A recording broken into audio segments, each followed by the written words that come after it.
Hello दोस्तों, एक बार फिर हमारे YouTube channel reasonable study platform पर आपका स्वागत है। आज के इस वीडियो में हम सार्वनामिक विशेषण, उसके भेद, प्रविशेषण और तुलना अवस्था का अध्ययन करेंगे। तो आइए हम अपना वीडियो शुरू करते हैं। सार्वनामिक विशेषण। सार्वनामिक विशेषण क्या है? जैसा नाम से जाहिर हो रहा है, सार्वनामिक सर्वनाम से बने हुए विशेषण। तो क्या सभी सर्वनाम हमारे विशेषण के रूप में प्रयोग हो सकते हैं या नहीं, यह देखते हैं।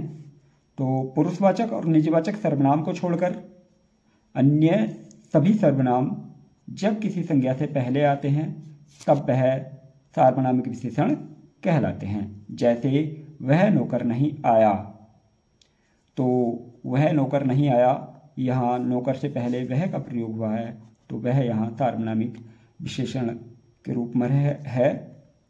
यह लड़का हमारा मित्र है, यहाँ यह संज्ञा लड़के से पहले प्रयुक्त हुआ है, तो यहाँ यह सार्वनामिक विशेषण है।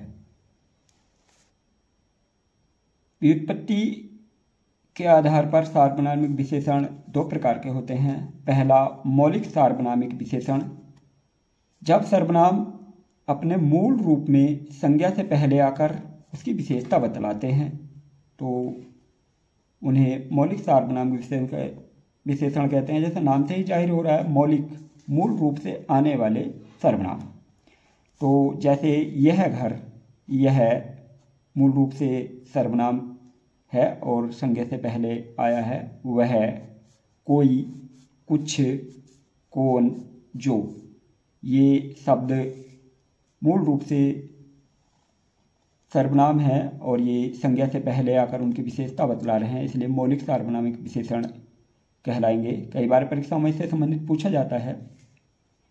जैसे यह चिड़िया पेड़ पर बैठी है, पेड़ पर बैठी है। तो इसमें यह क्या है तो हम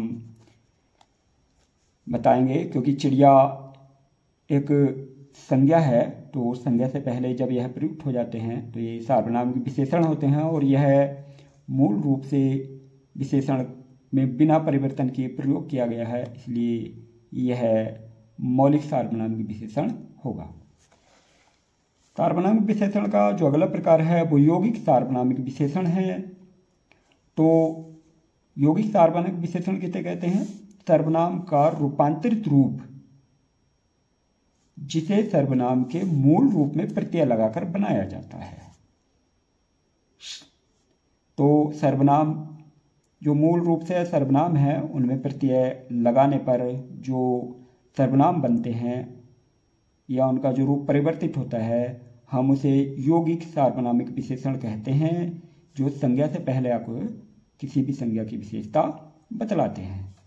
तो जैसे जैसा देश वैसा भेष, तो जैसा और वैसा ये मौलिक रूप से सार्वनामिक विशेषण नहीं है, इसलिए यौगिक सार्वनामिक विशेषण है। ऐसा आदमी और कैसा घर। अब यह देखते हैं कि ये कैसा, वैसा, जैसा, ऐसा, ये किन मूल सर्वनाम से बने हैं।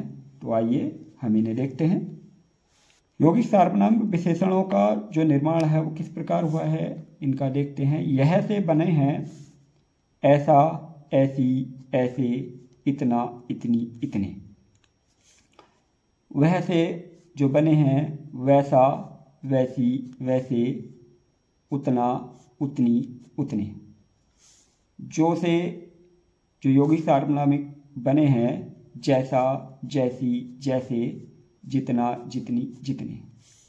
कौन से बने हैं कैसा, कैसी, कैसे, कितना, कितनी और कितने। तो इस प्रकार इन मूल सर्वनाम से इन यौगिक सार्वनामिक विशेषणों का निर्माण हुआ है। तो हम ध्यान रखेंगे, अगर इनमें से कोई भी सर्वनाम किसी संज्ञा से पहले प्रयोग किया जाता है तो ये यौगिक सार्वनामिक विशेषण कहलाएंगे। अब है प्रविशेषण। प्रविशेषण किसे कहते हैं? विशेषण की भी विशेषता बतलाने वाले शब्द, अर्थात विशेषणों के भी विशेषण होते हैं और उन्हें ही हम प्रविशेषण कहते हैं। कांता प्रसाद गुरु ने इन्हें अंतर विशेषण कहा है।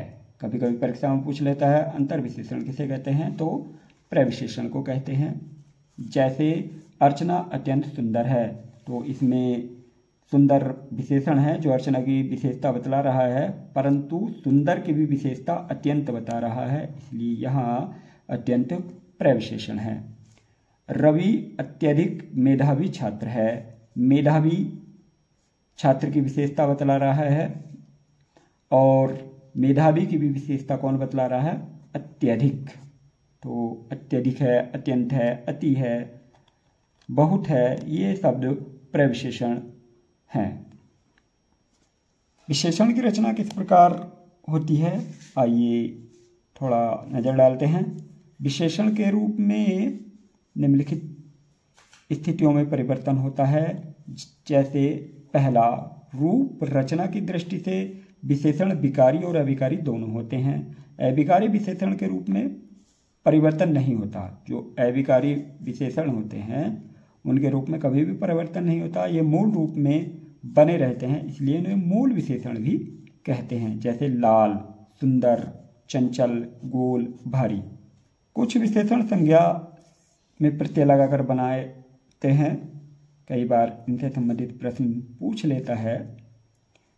जैसे धर्म में इक प्रत्यय लगा देने पर धार्मिक बना है, जाति में यह प्रत्यय लगा देने पर जातीय बना है, धन में वान प्रत्यय लगा देने पर धनवान विशेषण बना है, दान में ई लगा देने पर दानी विशेषण बना है, चमक में इला प्रत्यय लगा देने पर चमकीला विशेषण बना है और श्री में मान लगा देने पर श्रीमान विशेषण बना है। कई बार श्रीमान के बारे में पूछा गया है कि निम्नलिखित में से संज्ञा से बनने वाला विशेषण कौन सा है, तो उसमें विकल्प में श्रीमान भी दिया होता है, इसलिए इस बात का ध्यान रखना है कि श्रीमान संज्ञा से बनने वाला एक विशेषण है जिसका संज्ञा श्री है। संज्ञा के साथ सा, नामक, संबंधी, रूपी आदि शब्दों को जोड़कर भी विशेषण बनाए जा सकते हैं। जैसे फूल सा, अर्जुन नामक, मोहरूपी, मोहरूपी अंधकार। दो या अधिक शब्दों के मेल से भी विशेषण बनते हैं। जैसे भला, बुरा, तो भला बुरा एक विशेषण हो जाएगा। दोनों शब्द भला और बुरा विशेषण हैं, पर इससे एक विशेषण बना भला बुरा। चलता फिरता, तो यहाँ चलता और फिरता दो शब्द हैं, इनसे बनता है चलता फिरता विशेषण। अगला है क्रियाओं में प्रत्यय लगाकर भी विशेषण बनाया जाता है। कई बार ये पूछा भी गया है।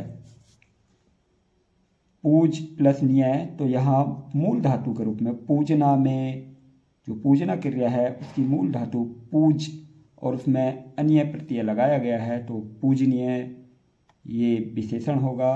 और उसी प्रकार पढ़ना में पठ धातु में निय प्रत्यय लगाया गया, तो हमारा जो विशेषण बना वो पठनीय।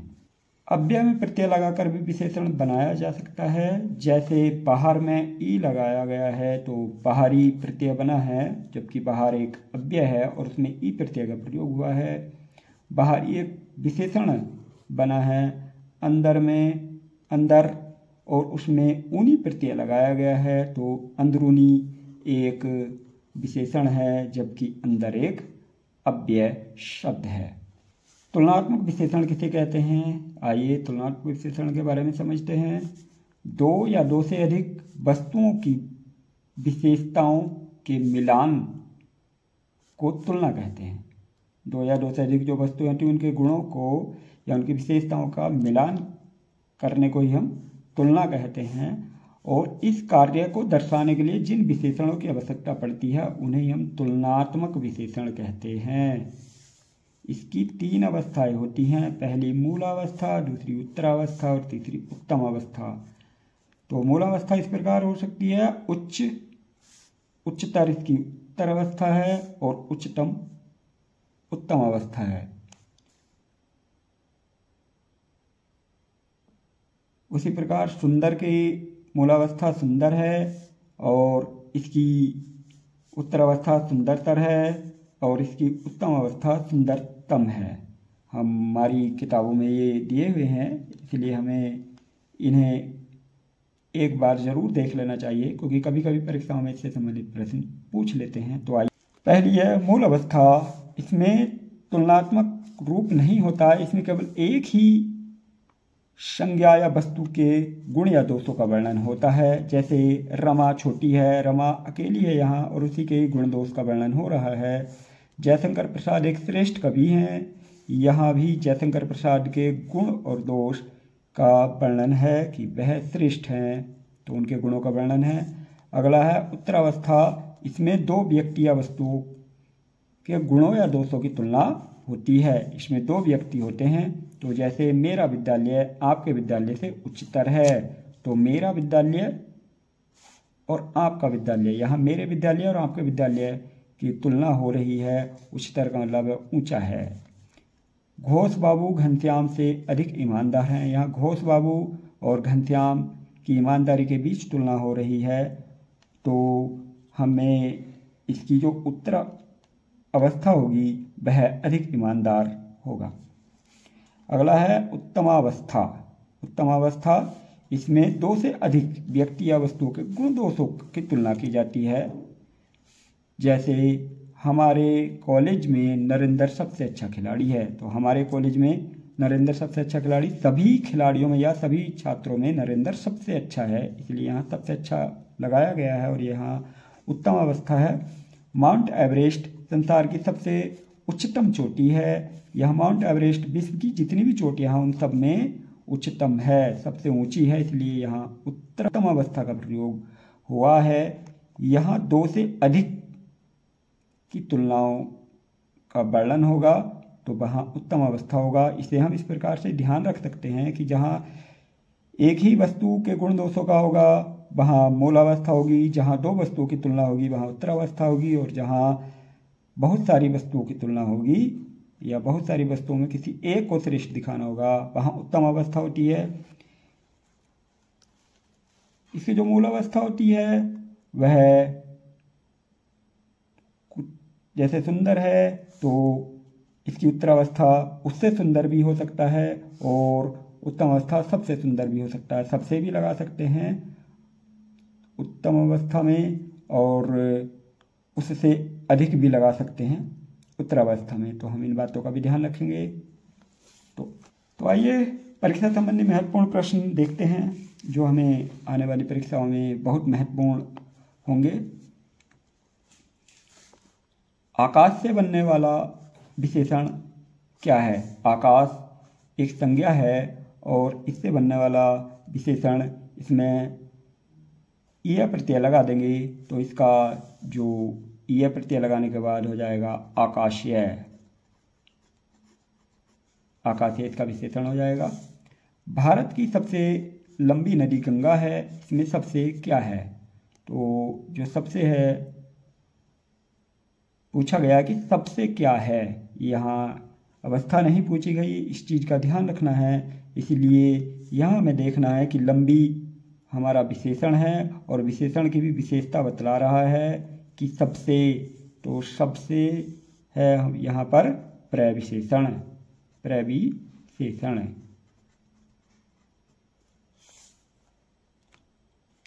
महान की उत्तरावस्था क्या है? उससे महान होना चाहिए, उससे अधिक महान होना चाहिए, या महानतर, महत्तर हो जाएगा। महानतर नहीं होता है, महत्तर होता है। कोई बच्चा नहीं खेलेगा, तो कोई शब्द का प्रयोग हुआ है, तो यहाँ कोई किस प्रकार का विशेषण है यह बताना है। तो कोई सार्वनामिक विशेषण है परंतु इसके मूल रूप में कोई बदलाव नहीं हुआ, इसलिए मौलिक सार्वनामिक विशेषण है। मौलिक सार्वनामिक विशेषण। मेरा घर इसी शहर में है, तो यहाँ इसी किस प्रकार का विशेषण है? तो इसी यहाँ पर यौगिक सार्वनामिक विशेषण है, क्योंकि इसका रूप परिवर्तित करके इसका प्रयोग किया गया है। जैसा काम वैसा दाम। जलीय का विशेष्य रूप क्या है? तो जलीय का विशेष्य रूप का मतलब है कि ये पूछा गया है कि जलीय जो विशेषण है वो किस संज्ञा से बना है? तो यह जल से बना है। अगला प्रश्न है, श्रीमान विशेषण किससे बना है? तो श्रीमान विशेषण श्री संज्ञा से बना है। तो यदि आपको हमारा यह वीडियो पसंद आया हो तो ज़्यादा से ज़्यादा लाइक और शेयर कीजिए, तथा ऐसे ही वीडियो देखने के लिए हमारे YouTube channel reasonable study platform को ज़्यादा से ज़्यादा सब्सक्राइब कीजिए। धन्यवाद।